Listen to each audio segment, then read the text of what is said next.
네, 좋습니다. 자, 그러면은 우리 화면을 가지고서 시작을 갖다 할 텐데요.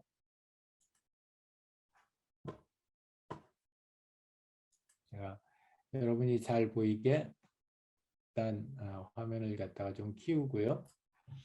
오케이. 자, 이제 전체적으로 이렇게 보면서 세 가지의 이 경험이라고 하는 것에 설명을 갖다가 조금 추가를 갖다 할 필요가 있겠다 하는 생각이 들었어요. 그래서 우리가 이제 지난 시간에 얘기를 갖다가 했었을 때 진정한 경험이라고 하는 거는 경험주의 철학자들이 사람들의 인생을 바꾸는 그런 중요한 경험에는 세 가지 특징이 있다라고 이야기를 갖다 했고, 그 세 가지 특징은 우리의 모든 경험들에 다 들어있는 세 가지의 중요한 관점들에 따라서 하나씩 특징이 있다. 그러니까 우리가 굉장히 많은 경험을 해요. 예를 들어서 나랑 여러분이랑 지금 이런 20대 대통령 선거가 막 진행되고 있는 이 역사적인 순간에 여러분들은 별로 역사적이라고 생각 안 하는 거예요. 그런데 하여튼 뭐 그렇게 생각하시는 분도 많이 있더라고요. 자, 이런 역사적인 순간에 여러분들하고 나하고 지금 줌을 통해서 서비스 경험 디자인 수업 두 번째 클래스를 하고 있어요. 이것도 하나의 경험이에요. 그랬을 때 이러한 경험에서 어떤 경험이든지 모든 경험은 세 가지의 요소를 가지고 있다.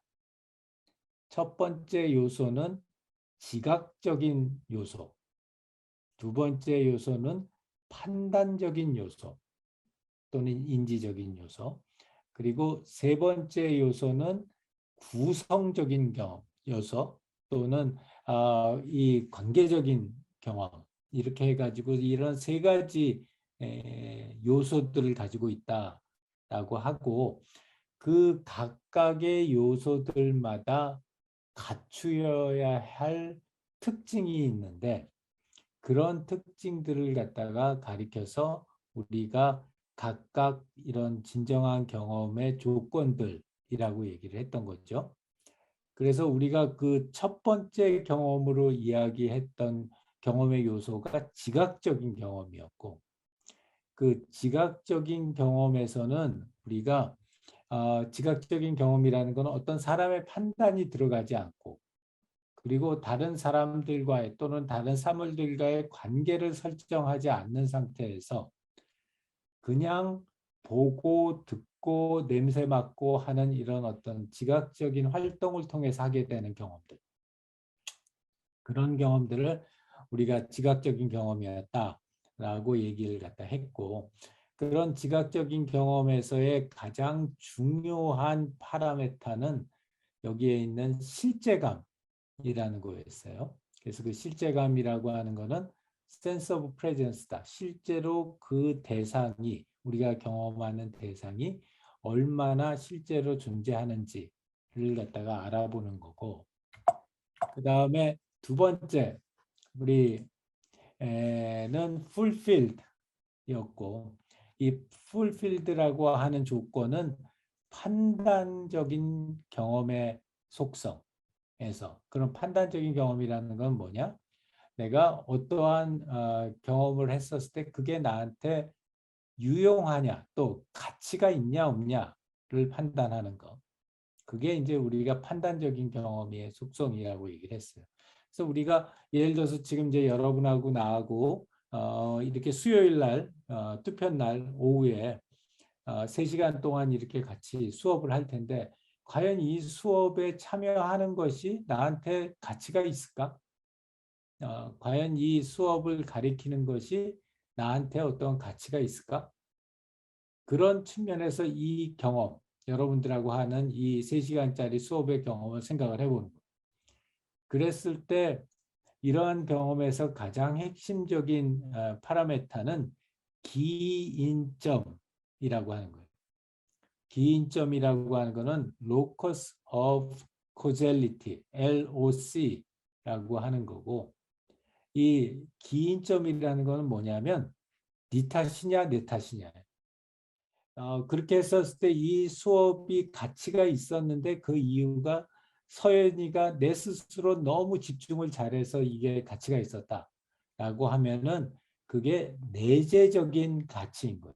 그래서 그걸 internal locus of control이라고 하고, 반면에 서연이는 별로 집중하거나 이런 거 집중하긴 했지만 그것보다도 주변에서 너무 많은 친구들이 진원이도 좋은 얘기를 해줬고 종원이도 좋은 얘기를 해줬고 그렇게 좋은 얘기를 갖다가 해준 친구들이 많이 있어서 내가 그거를 들으면서 굉장히 좋은 인사이트를 많이 받아서 이 수업이 가치가 있다고 생각했다. 그럼 이거는 가치가 있다고 생각하는 거의 이유가 내 안에 있는 게 아니라 나 외에 외부에 있는 우리 학우들에게 있었던 이런 가치를 우리가 외재적 가치, external locus of control이라고 그래요. 그래서 이런 가치 있는 경험을 하기 위해서 우리가 경험 디자인을 할 때 고민해야 되는 거는 이 당연히 가치를 갖다 많이 줘야 되는데 그 가치를 주는 로커스 오브 컨트롤을 인터널로 가져갈 거냐 엑스터널로 가져갈 거냐 이러한 점을 갖다 초점을 맞춰서 고민하는 거. 그게 이 두 번째 풀필드 판단적 경험과 관련된 중요한 요소들이고요. 그다음에 이제 세 번째는 조화로운 경험인데 뭐 사람들이 전부 다 우리가 일반적으로 인간은 사회적인 존재라고 그렇게 얘기를 하잖아요. 그래서 사회적인 존재라고 했었을 때는 기본적으로 다른 사람들 또는 다른 사물들, 요새는 AI도 하나의 엔티티니까 그런 다른 사람들이나 사물들과의 관계 속에서 경험을 하게 된다는 거예요. 그랬을 때 우리 이 관계적인 측면에서의 경험의 제일 중요한 인디케이터는 관계의 복잡도예요. 내가 얼마나 복잡한 경험 관계를 가지고 이 경험을 했냐 또는 내가 얼마나 단순한 관계를 가지고 이 경험을 했느냐.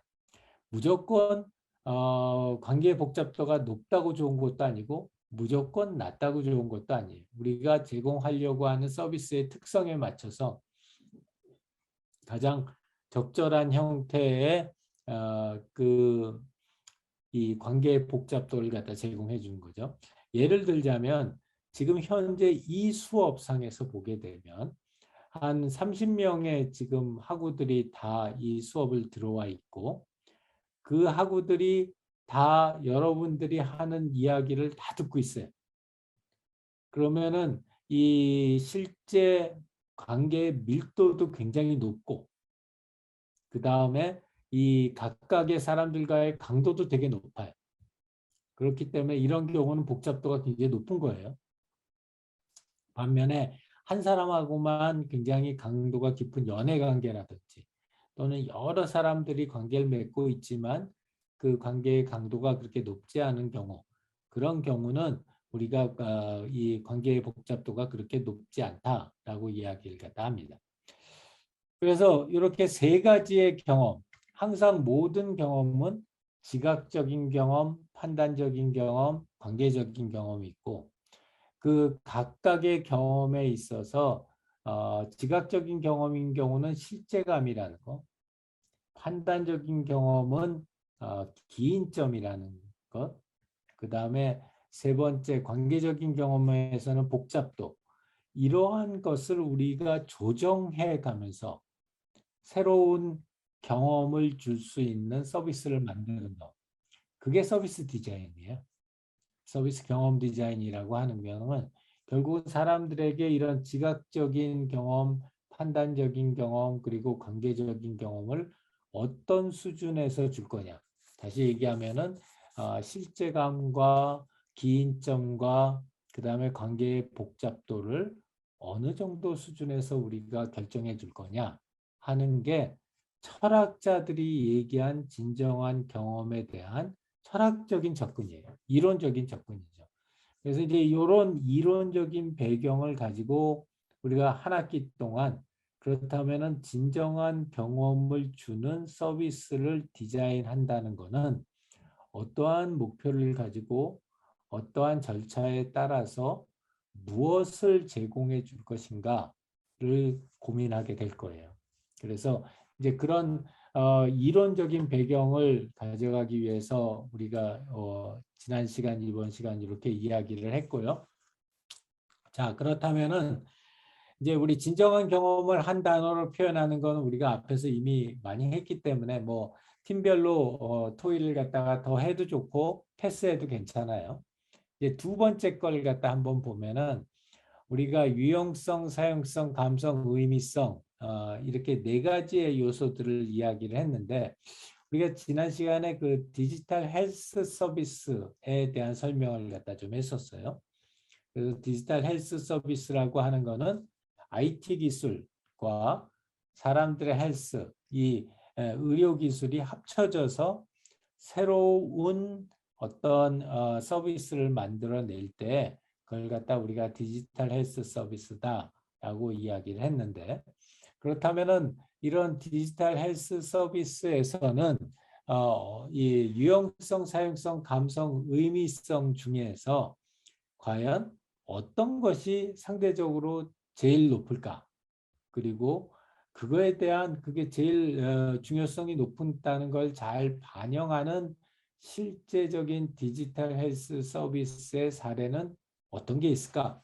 이런 걸 한번 팀별로 얘기를 해봤으면 좋겠다 싶어요. 네, 그 실제 환자들을 대상으로 하는 경우에 우리가 일반인을 대상으로 하는 경우보다 이 사용성이라고 하는 것이 아주 극도로 더 어렵고 또 잘 신경을 써서 만들어줘야 될 속성이라는 점이 아주 잘 잡아낸 것 같아요. 그 우리 예를 하나 들자면은 지금 이제 뇌졸중 환자들 위해서 마비말장애 치료를 하는 그런 치료제 같은 경우에는 이제 어르신들이 뇌졸중을 당하시면 우리가 풍을 맞는다고 그러잖아요. 그렇게 이제 풍을 맞으면은 굉장히 많은 분들이 일단은 이 사지를 움직이시는 게 되게 어려워요. 그래서 이 우리가 일반인들은 아주 쉽게 할 수 있는 예를 들어서 스마트폰에 위에 있는 어떤 아이콘을 갖다가 클릭한다든지 터치한다든지 하는 것 자체도 굉장히 어려운 그런 경우가 많이 있어요. 그래서 이제 그런 경우에는 이런 사용성이라고 하는 걸 잘 만족시켜 주는 게 이 그런 환자들로 하여금 이런 디지털 헬스 서비스를 사용하는데 굉장히 중요한 역할을 한다고 볼 수 있죠. 이 실제로 우리가 어떤 디지털 헬스 서비스 같은 경우에는 아주 뚜렷한 목적이 있죠. 그러니까 건강을 증진시킨다. 뭐 어떤 질병을 치료를 한다든지 아니면은 일반적인 건강 웰니스를 갖다 증진시킨다든지 이런 뚜렷한 목적이 있기 때문에 그러한 목적을 달성했느냐 못했느냐도 이 굉장히 중요한 그 요소가 되죠. 이제 그래서 유용성이라고 하는 거는 어떤 초기에 의도했던 그런 목적을 갖다 달성했느냐 못했느냐를 가지고 우리가 평가 척도를 갖다 쳐서 측정을 하기 때문에 그런 의미에서도 이 디지털 헬스 서비스 같은 게 유용성 굉장히 중요하죠. 아주 좋은 사례를 갖다가 잘 전달해 줬고 특히 우리 불면증 같은 경우에는 잠을 못 자면 하루만 잠을 못 자도 굉장히 데미지를 많이 받는 분들이 많잖아요. 그래서 내 나이 때 이렇게 보면은 뭐 거의 절반 이상의 분들이 불면증 때문에 굉장히 많이 고생들을 갖다 하세요. 그래서 이제 그런 경우에처럼 아주 어큐트한 그런 아주 절실한 니즈가 있을 때 그럴 때 우리가 서비스를 디자인하는 거에 이 효과가 특히 많이 나온다. 그래서 이제 여러분들도 이제 팀에서 만나서 우리는 한 학기 동안 뭘 가지고 팀 프로젝트를 할까 이런 생각을 할 때 제일 첫 번째 중요한 조건 중에 하나가 과연 거기에 어떤 절실한 니즈가 있나? 없는 니즈를 우리가 만들어내기는 참 어려워요. 그래서 거기에 어떤 절실한 니즈가 있느냐를 먼저 확인해 볼 필요가 있는데 이런 디지털 헬스 서비스 같은 경우에는 확실한 니즈가 있죠. 그러니까 뭐 예를 들어서 아까 얘기했던 마비말 장애 치료제다, 뇌졸중 환자. 그렇게 되면 그 환자들이 뇌졸중을 겪기 전에는 아주 뭐 말씀도 잘하시고 지극히 정상이던 분이 어느 날 갑자기 말을 못하게 되시니까 그런 환자 본인이나 또는 가족들 입장에서는 진짜 절실한 니즈가 있는 거죠. 그래서 그런 절실한 니즈를 갖다가 해결할 수 있는 어떤 서비스가 필요하다. 이건 말하자면은 제일 첫 번째 조건을 우리가 충족시켰다고 할 수 있어요. 유용성이라고 하는 거를. 그러면 두 번째는 아까 이야기를 갖다가 했던 것처럼 과연 그러면은 그걸 갖다가 그렇게 병상에 누워 있는 그런 어르신들도 사용하실 수 있을 만큼 사용성 좋은 서비스를 만들어낼 수 있을까?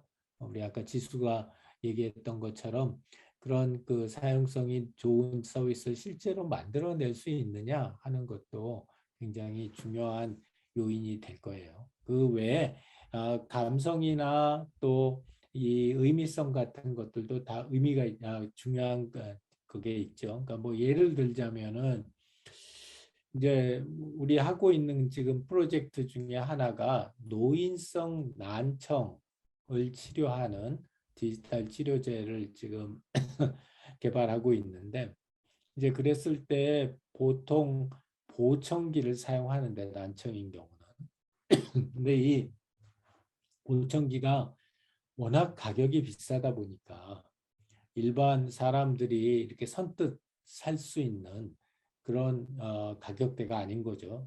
듣기로는 뭐 좋은 거는 한 짝에 500만 원이래요. 그래서 양짝을 끼면은 1000만 원인데.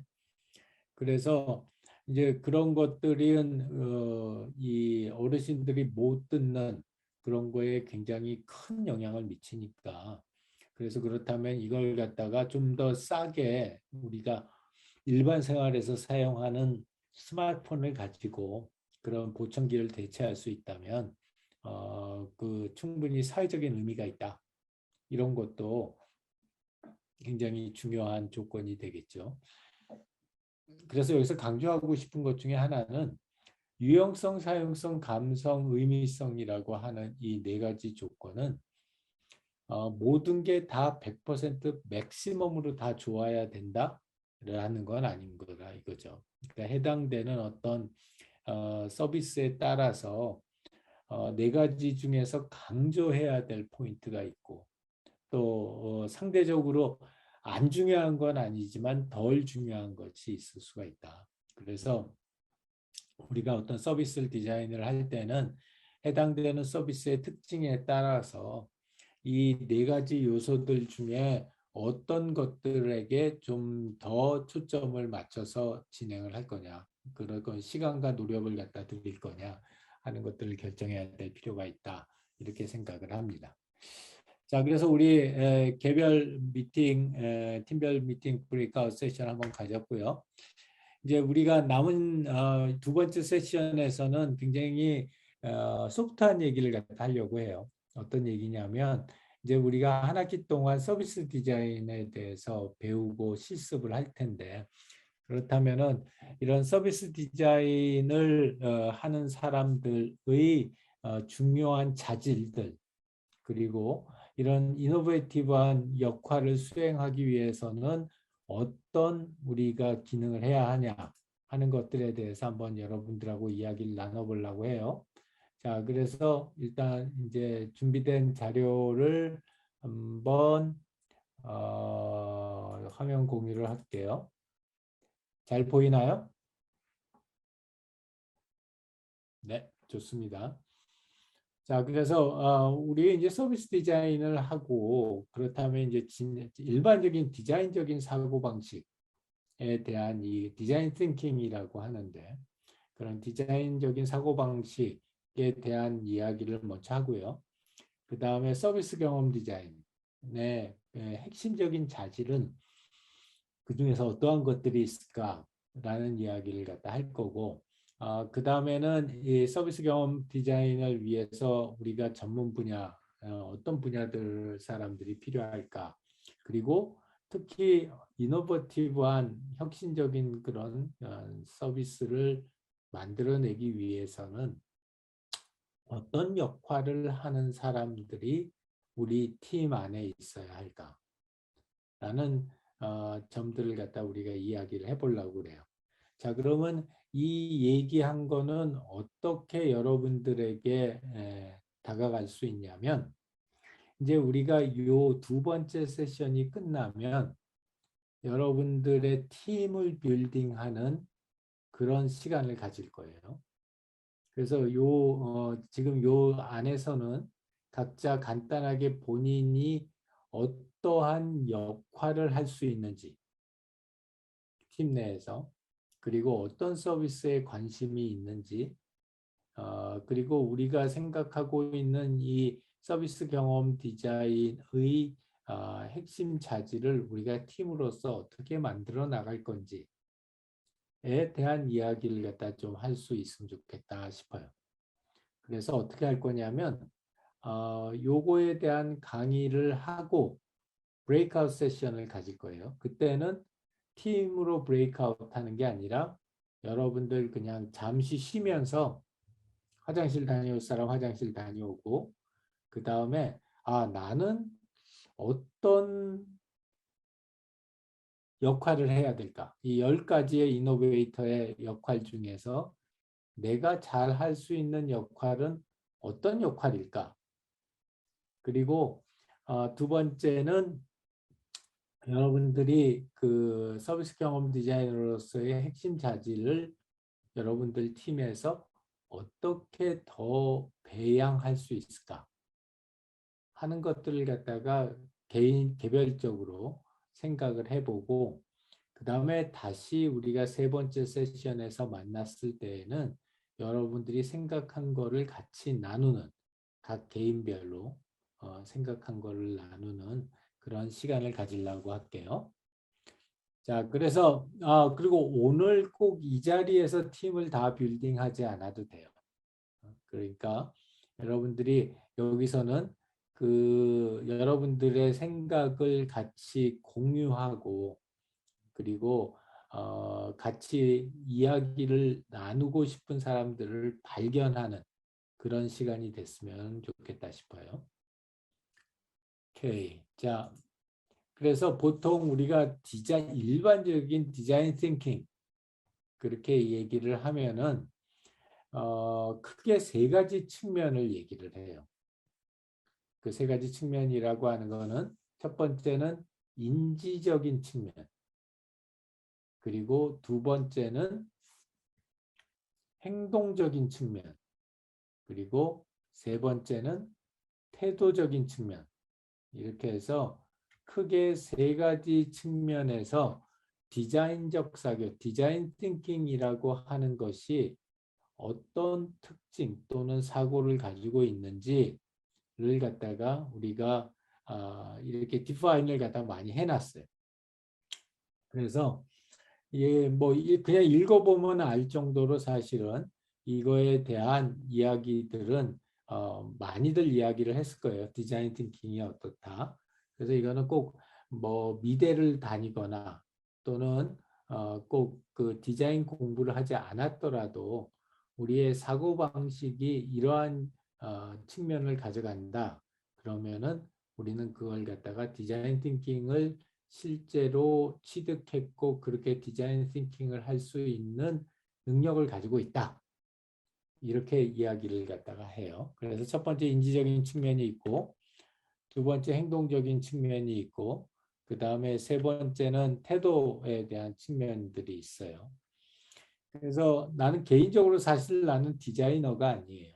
나는 디자이너가 아니고 그냥 이 HCI라고 하는 분야를 연구하고 또 그걸 가지고서 시스템을 만들어내서 실제로 사람들에게 사용할 수 있게 제공하는 그런 회사를 운영하는 대표이긴 해요. 하지만 내 자신이 어떤 디자인 트레이닝을 받았다거나 트레디셔널한 점에서 그런 디자인 트레이닝을 받았다거나 또는 뭐 미대에서 입시 미술을 했거나 그런 사람은 아니라는 거죠. 자, 우리 첫 번째 포인트로 꼭 이런 태도적인 측면이 동네 트레디셔널한 대학 입시를 위한 미술 교육이나 또는 디자인 학과에서 많이 권장되지는 않고 있다라는 거에 대해서 사실 그렇기 때문에 예를 들자면 얼마 전에 좀 되긴 했지만 우리 홍대 미대가 더 이상 실기시험을 안 보겠다 이렇게 발표를 했었을 때 이제 그 이유 중에 하나가 그 모든 그 이 미대 지망생들 갖다가 화실에 보내서 다 똑같은 형태의 똑같은 그림을 정확하게 그려내는 것에 대해서 더 이상 교육적인 가치가 없다 이렇게 판단을 했기 때문이죠. 그래서 이제 그런 측면에서는 꼭 이러한 것이 입시 미술에 적용되는 건 아니다라는 거에 대해서 나도 동의를 하고요. 그렇지만 이제 그게 변화해야 된다라는 점에 대해서도 동의를 갖다 합니다. 자, 그 다음에 우리 두 번째로 이 행동적인 측면은 인간 중심적 접근, 직접 만들어 보면서 생각하기, 시각화하기, 확산적 접근과 수렴적 접근, 협업 스타일 뭐 이런 우리 디자인 사고의 특징이 있는데 이 행동적인 측면은 꼭 디자인 백그라운드가 있지 않더라도 본인의 주관적인 판단을 갖다가 할 수 있을 것 같아요. 특히 이 뭔가의 생각을 만들어내기 위해서는 뭔가 우리가 손에 만져지거나 눈에 보이거나 이러한 어떤 대상이 꼭 필요한데 우리가 이런 직접 만들어 보면서 생각한다는 것이 꼭 어떤 아름다운 그런 대상을 만들어낼 필요는 없다고 생각해요. 그래서 뭔가 우리 생각을 위한 보조도구로 만들어내고 그걸 갖다가 만들어낸 걸 가지고 생각하는 그런 방식이 나는 개인적으로 굉장히 선호해요.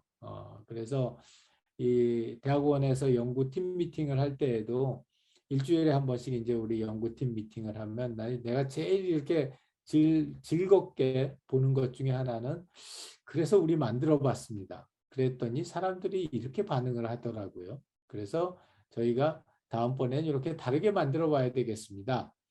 이런 얘기를 나눌 때가 제일 흥미가 있어요. 저 사람은 뭔가를 본인의 작품을 만들어 나가는 것을 굉장히 즐기는구나. 그런 생각이 들어서 그런 측면에서 우리 직접 만들어 보면서 생각하기 네, 나도 100% 동감하고요.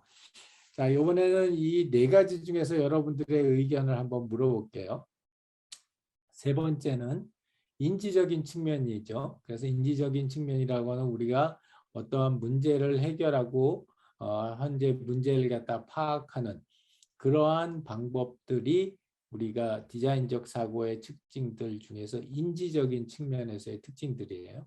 즉 기출법이라든지 문제를 재구성한다든지 전체적인 시각이라든지 또는 통합적인 사고라든지 이런 걸 많이들 얘기를 하는데 전체적인 시각을 갖는다. 어느 한 곳에 편중되지 않는 그런 전체적인 시각을 갖는다는 거 진짜 중요해요.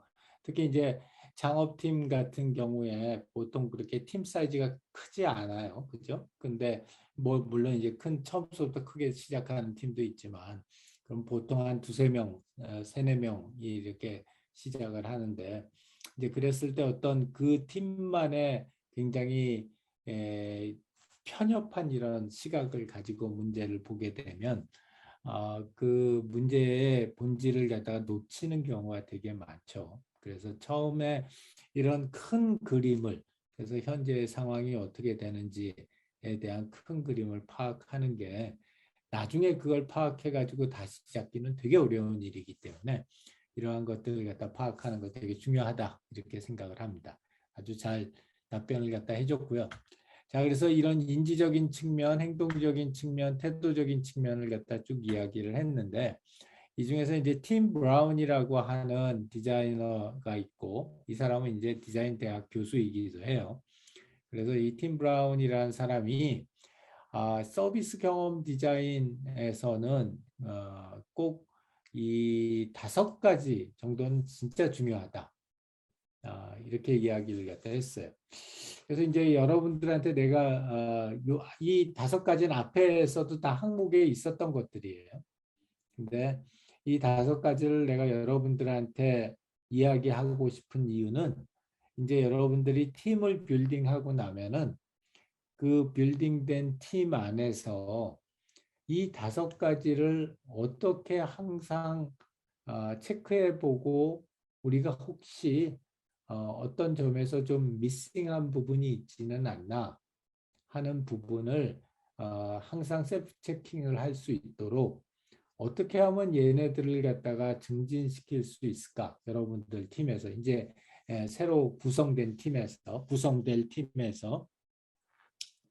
그 부분을 한번 생각해보고 우리가 이제 다음 주에 여러분들이 구성된 팀에 대한 발표 자료를 만들 때, 우리 팀에서는 이 5가지의 이 서비스 경험 디자이너의 핵심적인 자질을 우리 팀에서는 이렇게 구체적인 방법을 가지고서 배양해 나가기로 했습니다.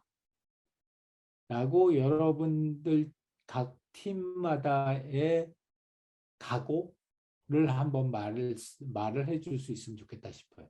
그러니까 예를 들자면 이제 우리가 요 개인별 소개가 끝난 다음에 예를 들어서 서종원이하고 황채원이하고 김재욱이하고 신희주하고 임가윤이 이렇게 5명이 한 팀이 됐다.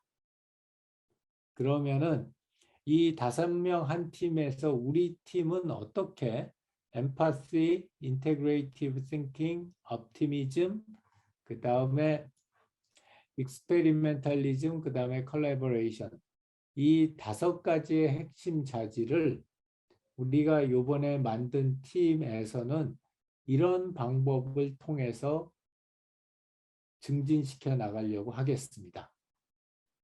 라는 플랜을 좀 세울 수 있으면 좋겠다 싶은 거예요. 근데 그게 자칫 잘못하면은 아주 공허한 구호에 머무르기 쉽잖아요. 우리는 뭐 엠파시를 가지겠습니다. 너무 좋은 말이긴 하지만 내가 여러분들에게 좀 생각해 봤으면 좋겠는 거는 그래서 어떻게 그 팀에서는 엠파시를 가질 거지. 예를 들자면 자, 이제 요새 내가 하는 거는 전부 다 디지털 헬스 쪽을 하니까 예를 들어서 저희 팀에서는 폐경기 여성들의 근감소증을 치료하는 그런 치료제를 만들겠습니다. 예를 들어서 그랬다. 그러면 그 팀에서 이제 내가 기대하는 거는 그렇다면은 폐경기 여성들에게 엠파시를 느끼기 위해서 우리는 일주일에 적어도 2명의 폐경기 여성을 지속적으로 만나겠습니다. 이런 굉장히 구체적인 그런 어떤 플랜이 될 수 있죠. 일주일에 2명을 새롭게 항상 만나겠습니다. 자, 그런 것처럼 이제 이게 여러분들의 다음 주 과제 중에 하나예요. 그래서 여러분들의 다음 주의 과제는 팀 과제고요. 그 여러분들의 팀 과제는 자, 이 5가지의 디자인 띵킹의 핵심 자질을 여러분들 한 학기 동안 팀을 하는 동안에 어떤 구체적인 방법을 통해서 배양을 하겠습니다. 라는 플래닝을 세운다라는 겁니다. 그래서 그런 취지에서 우리가 이 5가지를 갖다 설명을 하는 거고요. 그냥 읽어보면 다 알 거기 때문에 굳이 설명이 필요하지는 않겠지만 뒤에 보면은 파워포인트 슬라이드에 우리가 이 쭉 설명을 갖다 해놓고 있어요. 그래서 그 설명된 파워포인트 슬라이드를 갖다가 보면은 엠파시는 어떤 거고 이거는 다양한 이해관계자의 입장이 되어서 상황을 바라보는 능력, 통합적인 사고라고 하는 거는 분석적인 사고와 창의적인 사고의 균형 및 반복. 자, 이런 것들도 굉장히 중요하죠. 그래서 우리가 보통 디자인을 한다 그러면은 창의적인 사고만을 강조하는데 나는 꼭 그렇지 않다고 생각해요. 나는 디자이너가 제일 중요한 덕목 중에 하나는 분석적인 사고하고의 균형이라고 생각을 해요.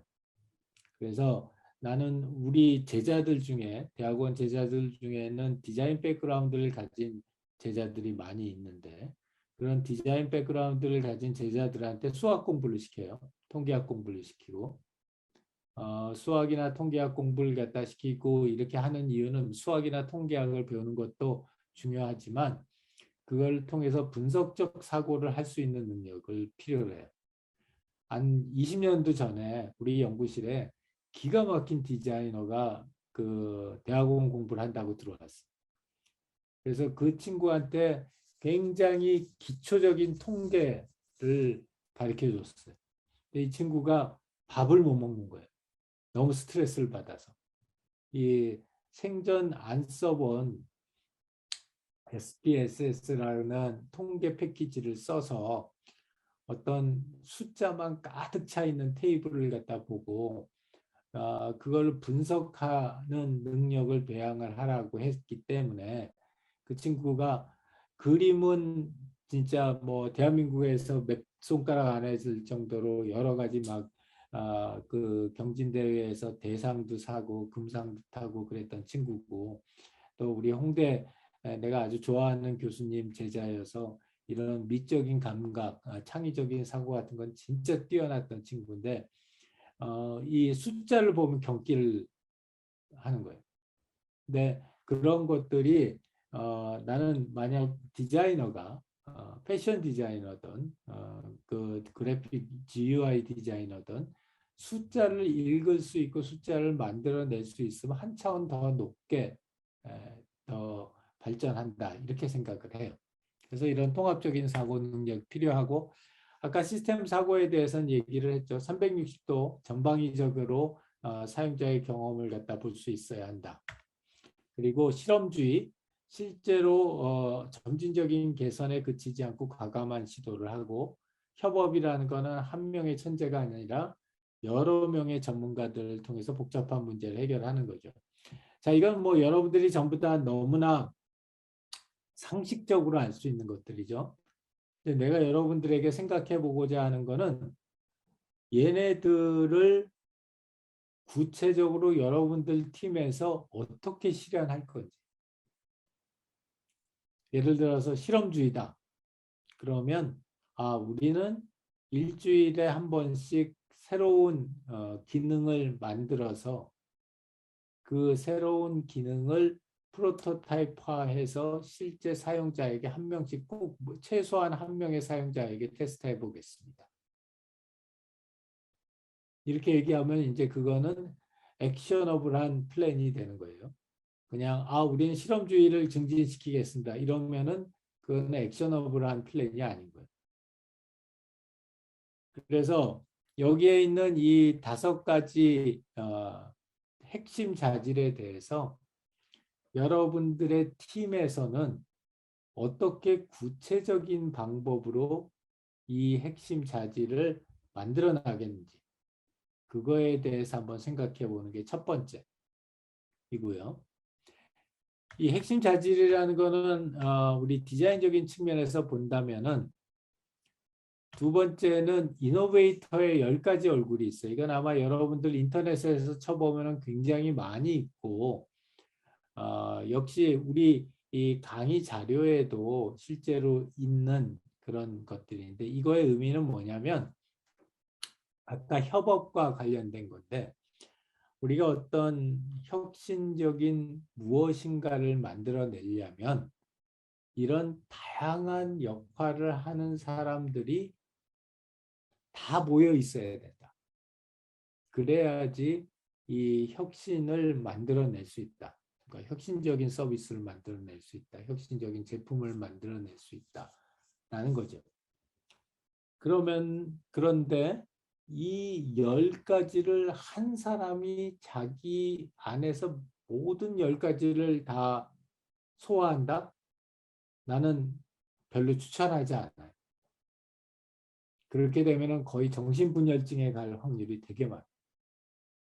그리고 나는 우리 사랑스러운 제자들이 정신분열증에 가는 걸 결코 바라지 않아요. 그렇기 때문에 결국에는 여기에서 자기가 가장 핵심적으로 팀에서 수행할 역할을 정하는 거예요. 예를 들어서 여러분들이 한 팀을 구했어. 아까처럼 희주하고 재옥이하고 종원이하고 채원이하고 이렇게 가윤이하고 5명이 팀을 짰어요. 이렇게 5명이 팀을 짰는데 모든 사람들이 다 저는 그 팀에서 허들러를 하겠습니다. 이렇게 하면은 그 팀은 내내 장애물 넘기만 하고 있을 거예요. 한 학기 내내. 장애물이 다 없어지면 이제 만들어서 이제 넘을 거예요. 그렇기 때문에 중요한 거는 여러분들이 여러 가지 역할을 동시에 하긴 하지만 나는 우리 팀에서 이 역할을 하겠습니다. 예를 들어서 우리 채원이는 그 만들어지는 팀에서 무대 연출가를 하겠습니다. 이유는 내가 이러한 거에 관심이 있고 또 이런 걸 해본 경험이 있고 또 앞으로 이런 능력을 배양하고 싶기 때문에 나는 이번에 만들어진 이 프로젝트 팀에서 무대 연출가의 롤을 하겠습니다. 그러면 이제 종원이가 있다가 그러면 나는 우리 그 실험자의 역할을 갖다 하겠습니다. 그래서 이 지금까지 우리가 만들어졌던 것들을 항상 새로운 시각에서 보고 새로운 걸 제안해서 그거를 실제 실험해 보는 그런 역할을 제가 하겠습니다. 이렇게 이야기를 정해서 여러분들이 다음 주에 여러분 팀에 대한 소개 자료를 만들 때에는 우리는 어떤 도메인에서 그 서비스를 만들고 보고 싶은데 아직 그 도메인은 정확하게 안 정해도 돼요. 그걸 서비스를 만들고 싶은데 한 학기 동안. 근데 저는 그 팀에서 개인적으로 저는 문화인류학자의 역할을 하겠습니다. 개인적으로 저는 실험자의 역할을 하겠습니다. 한 사람이 2가지 역할까지는 할 수 있을 것 같아요. 3가지 넘어가면 안 될 것 같고.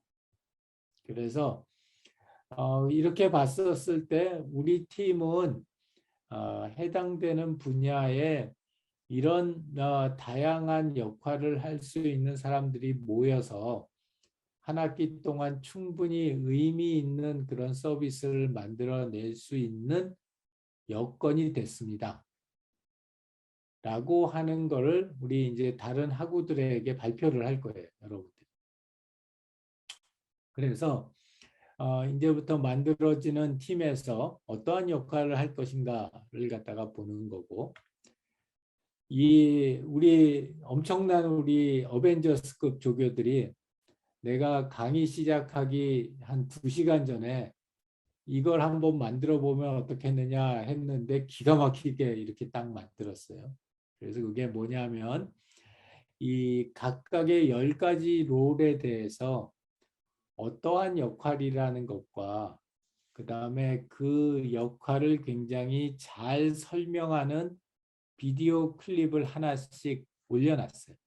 그래서 이거를 우리가 수업 시간에 보지는 않을 거예요. 수업 시간에 보지는 않을 거고 이제 우리 수업이 끝나면은 이 수업 자료를 여러분들하고 같이 공유를 하면은 이제 여러분들이 여러분들의 역할을 생각할 때 이 각각에 대한 설명과 그 다음에 여기에 있는 영상을 한번 보고 그러고서 나는 이런 역할이 나한테 맞는 것 같다.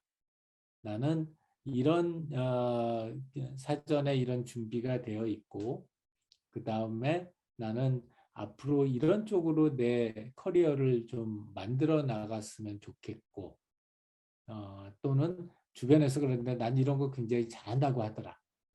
그래서 나는 이런 역할을 이번에 한번 맡아봤으면 좋겠다 하는 거를 여러분들이 한번 이야기를 할 수 있으면 좋겠다 싶은 거예요. 그래서 이제 이 10가지 역할에 대해서 간단하게만 내가 설명을 하고 우리가 브레이크 세션을 가질 거예요. 브레이크 세션을 갖는 동안에 우리 조교들이 이 최종본을 내가 이제 그 조교들한테 전달을 할 거고, 그러면 우리 조교들이 Y색의 러너스에 이 최종본 강의 자료를 갖다 올려줄 거예요.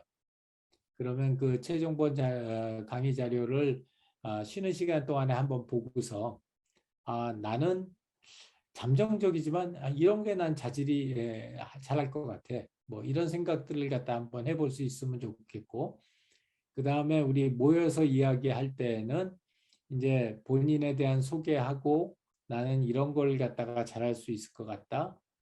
그리고 관심 있는 분야는 이런 분야이다 하는 이야기를 갖다가 해보면 좋을 것 같다 싶어요.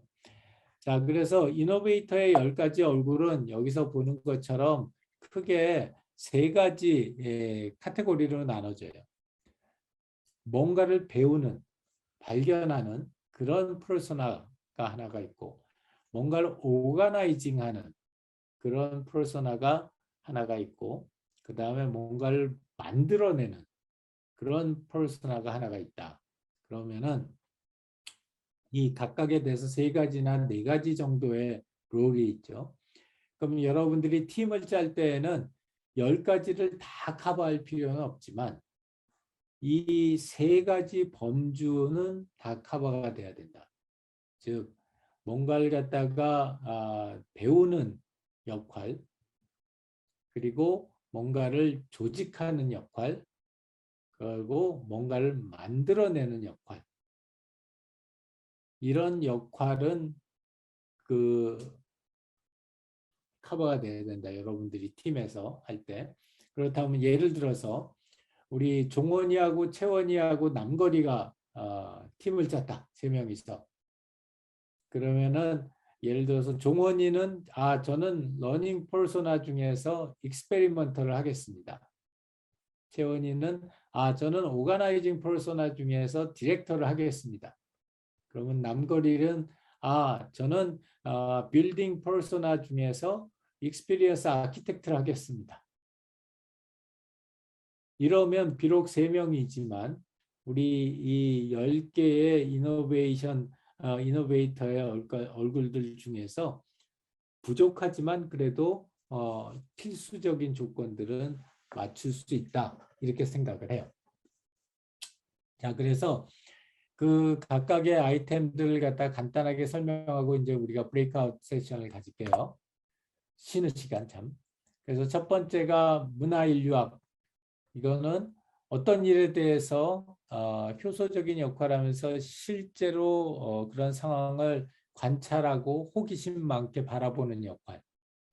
그래서 이 예로는 우리 트루먼 쇼, 이게 조금 오래된 거긴 하지만 내가 굉장히 좋아하는 영화인데 이 트루먼 쇼에서 나오는 크리스토프 생각을 갖다 할 수 있고, 그 다음에 실험자라고 하는 거는 굉장히 호기심 많은 그런 마음가짐 가지고 우연한 어떤 걸 만들어내고 그것들을 갖다 실제 어떤 효과가 있거나 영향력이 있는지를 알아보는 거. 이거는 우리 예시로 든 거는 소셜 네트워크 영화에 나오는 마크 주커버그 주인공을 갖다 얘기할 수 있을 것 같고요. 그 다음에 타화수분자. 이상하게 보면 타화수분자들 되게 좋아해요.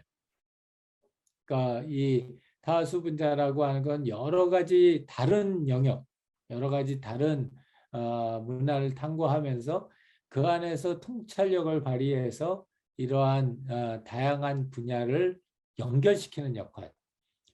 그래 현재 여기에 나온 예시는 파운더에 나오는 맥도날드 형제 이야기를 갖다 하게 되고요.